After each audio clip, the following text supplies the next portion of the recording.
What's going on, everybody? It's your boy Nada 2K in the world. I got on my Atlanta Hawks hat. Here I'm doing a quick overview of the 2K23 auction house and what I would expect to see in 2K25. And I also want to give a shout out to PTY97 who watched my short on the PS5 next bundle. So let's get into it. Alright, so here we got the in-game version of Kobe Bryant at 2K23. We know what happened with 2K24.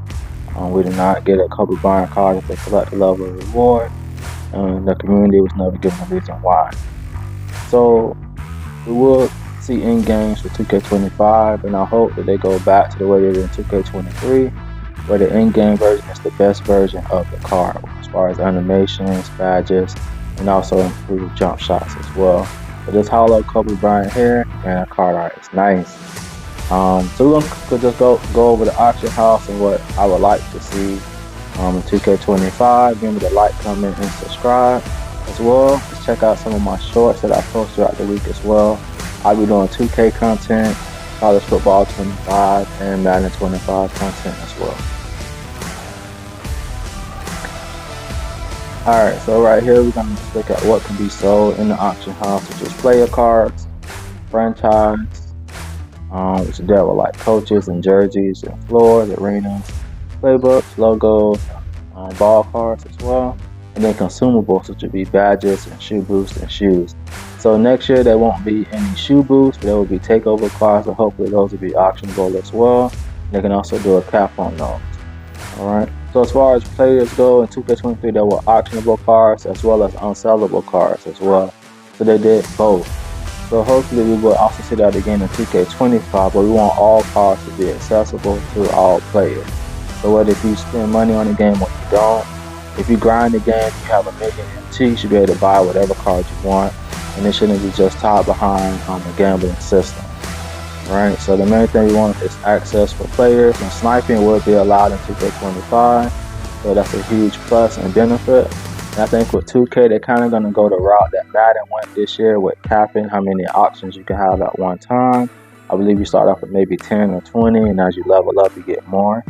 And I think one good thing I would like to see as well is here they're going to make this the menus a lot better. As well, you have auction outcomes, bids, and my auction, so everything should be in one.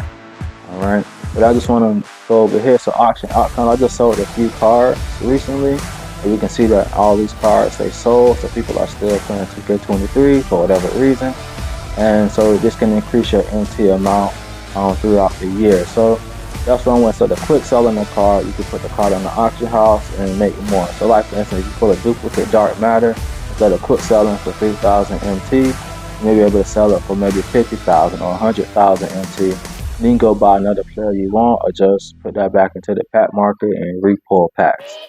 Alright. So one thing I do want to show here is the my auctions. Alright. So here,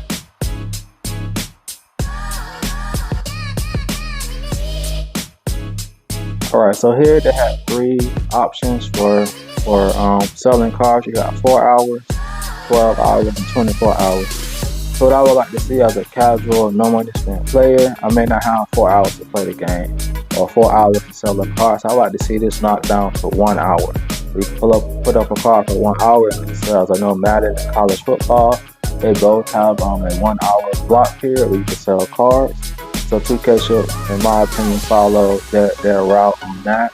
So it should be 1 hour, you should have a 2 hour. I'll say probably keep 4 hours and then max 8 hours. You really don't need to have 12 hours to sell a card. I mean, the value of the card is what the value of the card is going to be. So what I think they're going to do in 2K25 right here is starting bids. They're going to cap starting bids and also buy now prices. So I know with Madden and college football, they have a database that shows you how much a card sells for. They have a database that shows you how much a card sells for. And hopefully 2K can do something similar to that, so that way, you know, if they drop a card say on Friday at 11, by 1 o'clock, 2 o'clock the afternoon, we can know exactly how much a card is going for, so we'll know what we want to do with our coins or our VC by the time we get home. If we just want to buy the card outright, or if we want to also try to rip packs as well. So I think what they'll do is I think that they'll cap the starting bid and also the buy now prices depending on the gem level of the card. So what I would like to see, at least for season 1, to see how it works out, is that Ruby cards will be capped at 25,000 MT or lower.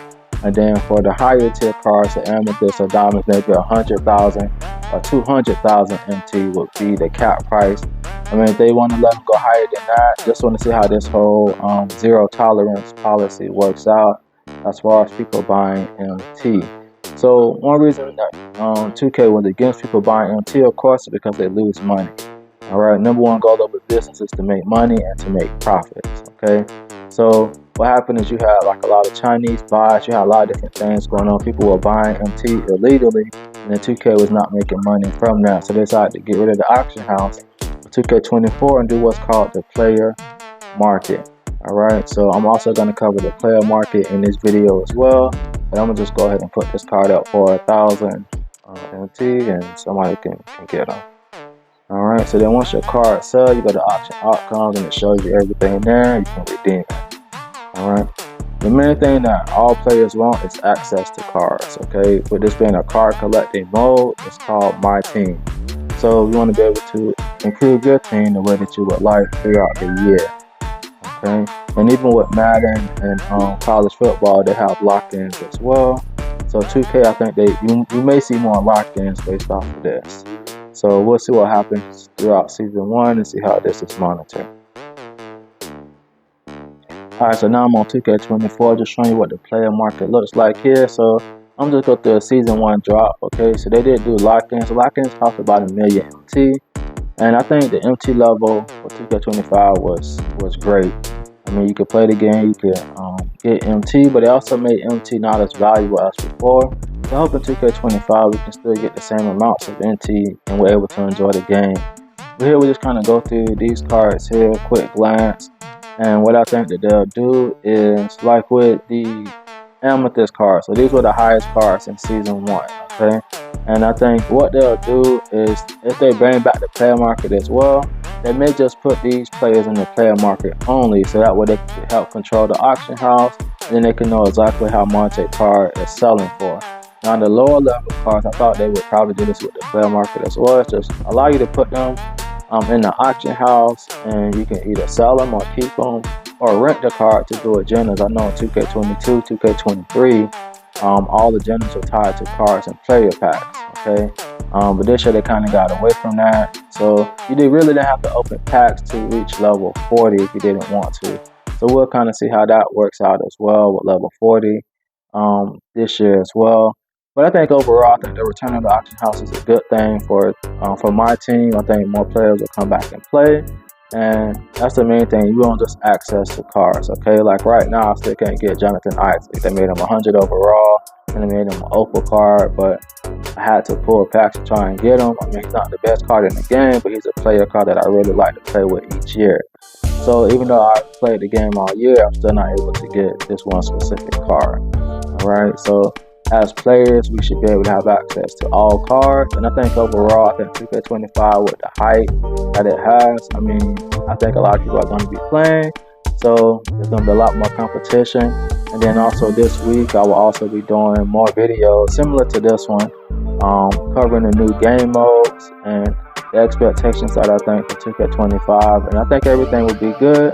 So remember to like, comment, and subscribe to my channel. Here I'm here to promote positivity about the game. I'm not here to be negative or talk negative about the game. You can go anywhere and find that. So I want to make sure I have a positive outlook on the game. And remember, Jesus Christ loves you.